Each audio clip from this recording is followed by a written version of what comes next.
Sabres lose another one, but there's a trend that is starting to pop up with these losses. I got that for you and much more coming up on the Locked On Sabres podcast.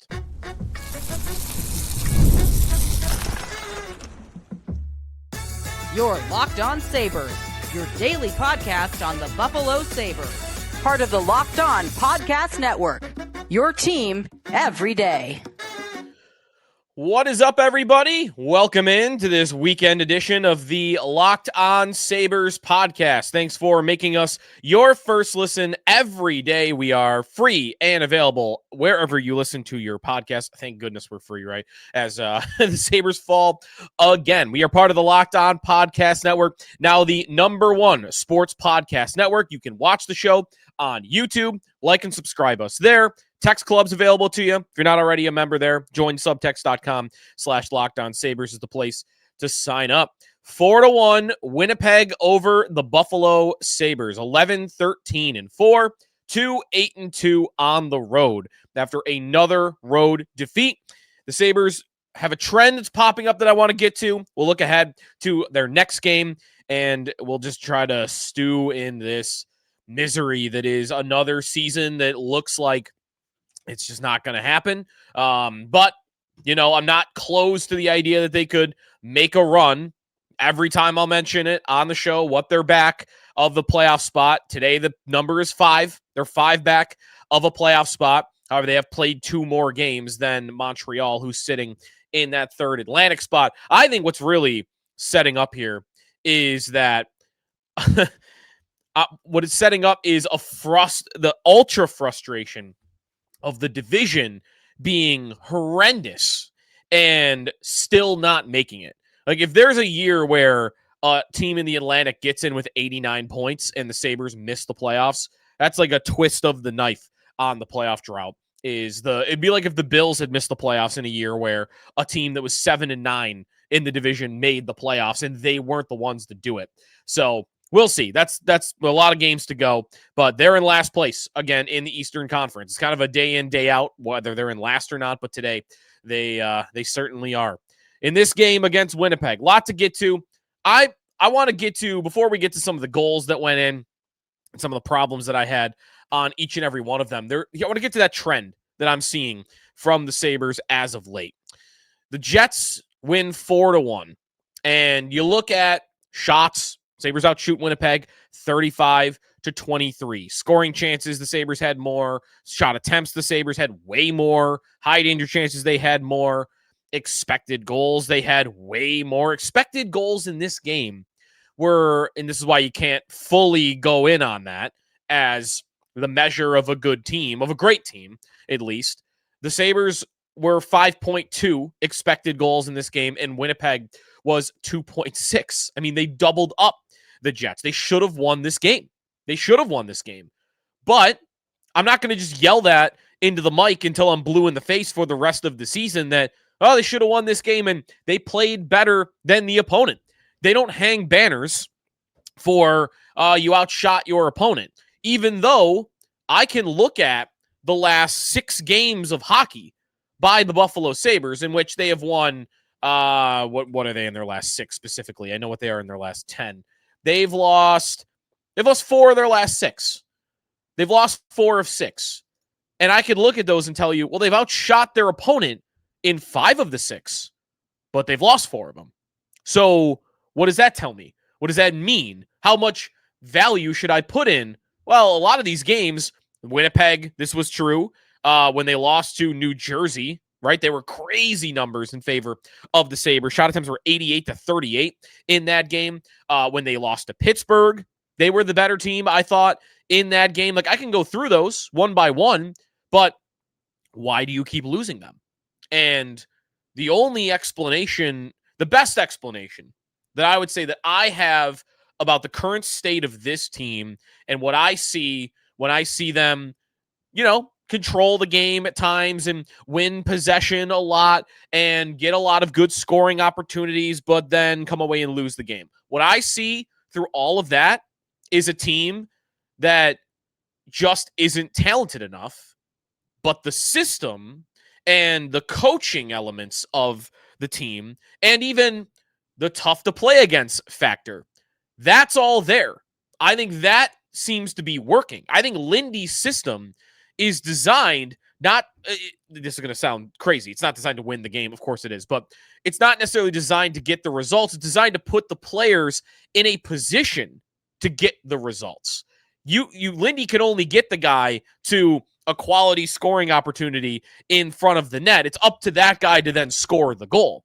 And if they're not scoring goals on all of these scoring chances that they're getting, well, I don't chalk that up as much to coaching problem, system problem, a desire problem, a want problem, like going after it and really trying as hard as possible and being dogs out there. Like, that's all good, but you do have to score the goals at the end of the day. And the Sabres at the moment are one of the worst teams in scoring to what their expectation is. They're scoring below what is expected of them from what they're generating. And I think that comes down to, this is the team you built. This is the type of team you built, which is a good team, well, I don't want to say a good team, a tough team, not in just physicality and being mean, but man, you're chasing them around and they're winning puck battles. I mean, Josh Doan does a lot of that and Benson does a lot of that. And the Sabres' fourth line has done a lot of that this season. And you are going to be gassed by the end of it. But you, as an opponent, probably going to win the game because you're just not scared of anybody on the Sabres. And that's what I'm currently looking at, is a system that is working, a mentality that they wanted, that I think they are achieving. I think they are a tougher team to play against. And the results aren't coming because I don't think they're that great. I don't think they have a ton of talent compared to their peers. It's just on Tage's shoulders, really, to carry the offensive load on a night-to-night basis. And when he's unable to do that, well, you better hope your power play scores, which was the case in this game against Winnipeg, where they only scored at 5-on-5. On the power play, at 5-on-5, they had 53 shot attempts. They had 26 shots on goal. They had 22 scoring chances, including 9 high danger chances. And all of that just at even strength. You lost 3-0. That's brutal. You cannot have that happen. But I think that's a reality of the way the roster is constructed. And it's kind of, to me, makes it feel like there's no light at the end of the tunnel. I thought Josh Norris could be that light at the end of the tunnel, but he had a bad game. Josh Norris had a really bad game. And the one takeaway that I want to get to from the game specifically, as you know, you're watching this game, you're looking at goals, and the Sabres, again, they were winning in the first 10 minutes of the game. I thought they were definitely the better team. They were out shooting Winnipeg. They had like 8 of the first 10 shots, 9 of the first 10 shots. But Josh Norris made a couple of critical errors in this game that a number one center cannot make. And it's why I really am hoping Tage gets back to center. And I can't believe that actually he is still playing on the wing. I don't know how much more they need to see from Tage on the wing and Norris being his centerman to see it's just not the best way to set up your lineup. Norris, on the Winnipeg first goal by Kyle Connor, you're the center. Like, you're the third defenseman. It's your job to mark the man in front if the defender has jumped up in the play. And that's what's happened because Bo Byram, they're kind of in a man-to-man situation. It's about 5 minutes into the game. And in a man-to-man situation, Byram chases Mark Scheifele up the wall, which he's right to do because he knows behind him, well, there's 2 Jets behind him, but he's got 2 Sabres. He's got his defense partner, and then he's got Norris. And Norris he loses track of Kyle Connor, who is the best goal scorer on the Winnipeg Jets and honestly one of the better ones in the NHL. He loses track of Kyle Connor, and he gets caught in no man's land where by the time the puck goes down low and he realizes what's happened, he does not have time to recover. And that is a mental error by a centerman who is playing as your number one center. And that play cannot happen because it is the reason that the puck goes in the back of the net. Kyle Connor gets 2 opportunities at scoring because Norris was so far out of position. Luukkonen made a save, and then the rebound is right back to him, and it's 1-0. So, one error, right? Like, if there's one mistake in a game like that, and you make up for it, which I think Norris in part did because the Jason Zucker power play goal, I think, comes in part because Norris is a threat on the wing on the power play they have not had. That one-timer threat. He fires a one-timer, and it causes a stir in the Winnipeg defensive scheme. They've only got one guy in front of the net, and the Sabres have two, Doan and Zucker is able to bang it home. So he kind of made up for it. He got an assist there. That's good. But then to make another gigantic mental defensive error later in the game when Winnipeg makes it 3-1, it's Norris. This time it's a neutral zone mistake where he, again, loses his man and gets beat to the net. He gets beat by the time they reach the blue line. He's all turned around, and Winnipeg knows they've got him. They turn it into a 3-on-2, and it had no business being a 3-on-2. Norris actually then dives for the puck, and he's not even close. And by doing that, it's a double mistake because Norris makes the original mental error it was Cole Kopecky, who was the guy that beat him in the neutral ice. First, you get beat there. And then by diving on the ice, when you really didn't have a chance of getting the puck, what you've now done is you've taken yourself out of the play. Your feet are no longer moving.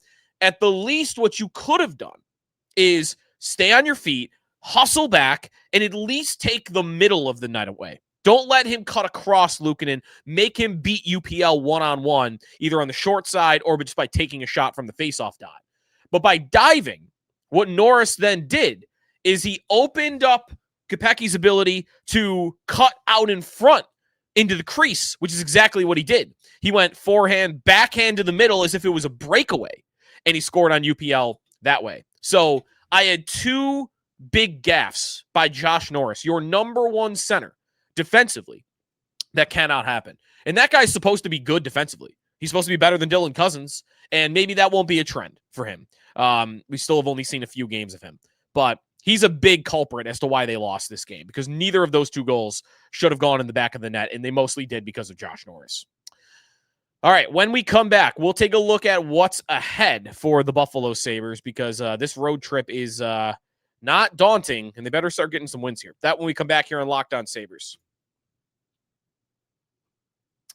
Today's episode of the Locked On Sabres podcast is presented by Gametime. The World Cup is coming back to North America for the first time since 1994. We had the draw yesterday, and with 48 teams for the first time ever, it's going to be massive. But let's be honest, getting tickets is usually the hardest part. That's why the Gametime app is clutch, giving fans a real advantage when it comes to snagging their seats. I know I've already been looking at Gametime because they're really tough to get, but at Gametime, they'll make it a lot easier for you. With Gametime, you can track price drops in real time, get alerts, great seats that are opening, buy tickets the moment they hit the app. It puts the power back in your hands and makes going to the World Cup realistic instead of what it can seem like, which has been impossible. Seat view feature is a game changer. It's my favorite part. You can literally see the pitch, what it looks like from the exact seat you buy. This is key for Toronto, because Toronto is changing up seats and, where, they're going to be temporary seats that if you've ever been to that stadium, they've never had before, and maybe you don't know what it's going to look like, what your angle is going to look like. Gametime app, you can see exactly what it's going to be. So check out the Gametime app. Take the guesswork out of buying World Cup tickets, every match, concert, or event with Gametime. Download the Gametime app, create an account, use code LOCKEDONNHL for $20 off your first purchase. Terms apply. Again, download the app, make an account, use code LOCKEDONNHL for $20 off. Swipe, tap, ticket, go, Gametime. Back here on the Locked On Sabres podcast. Thank you for listening as always. Today's episode is also presented by Monarch. Holidays are amazing, but they can also get overwhelming fast. Travel, gifts, parties, year-end expenses. It's really easy to lose track of your money this time of year, and that's exactly why Gametime has become such a game changer. If you want to keep your finances under control the holiday season, you need to be using Monarch. Rated Wall Street Journal's best budgeting app of 2025. Monarch is the all-in-one personal finance tool that'll bring your entire financial life together in one clean, simple dashboard. Holiday spending category can be a lifesaver. You can see exactly what's left in for your gift and travel budget in real time, in minutes. You can check your net worth, link all your accounts, keep track of contributions before deadlines. And it's great for couples. Shared dashboards, shared goals, fewer wait, how much did we spend conversations, because it'll be right there in the app. Don't let financial opportunities slip through the cracks. Use the code LOCKEDONNHL at monarch.com in your browser for half off your first year. It's 50% off your first year at monarch.com with the code LOCKEDONNHL.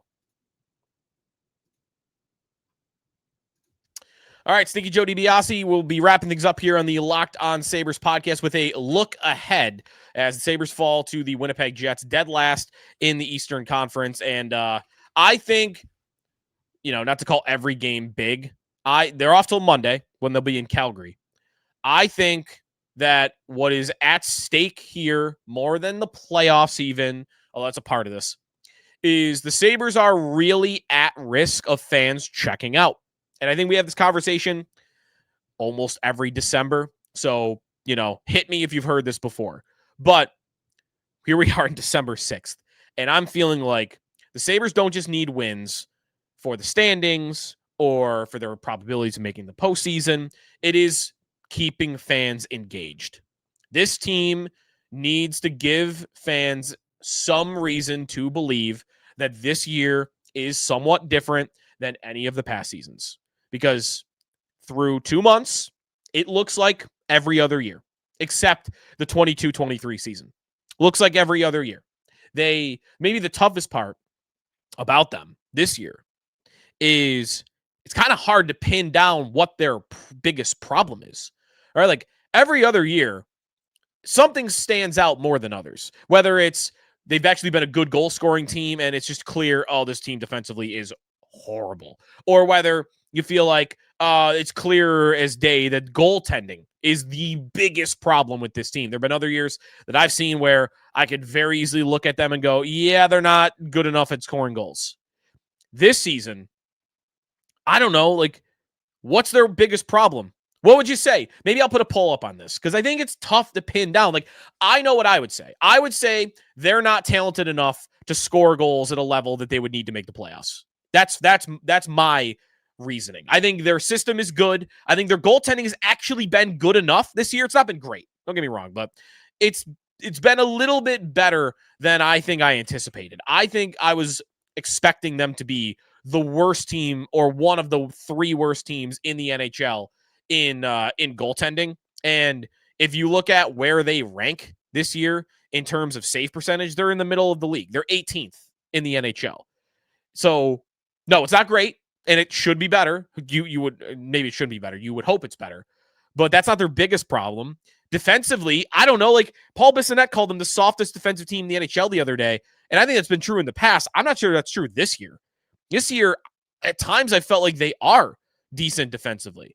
Samuelsson having the year that he's had, especially, is a big reason for that. Their penalty kill being number 1 in the NHL for much of the season. What is it? What is their biggest problem? And I wonder what fans would say to that. And that makes this year even maybe more frustrating because we don't have one singular thing to attack other than Kevyn Adams. I guess that's where we're going to be pointing all of our attention. So I don't know. It looks like every other year, and they got a couple of road games here against some bad teams.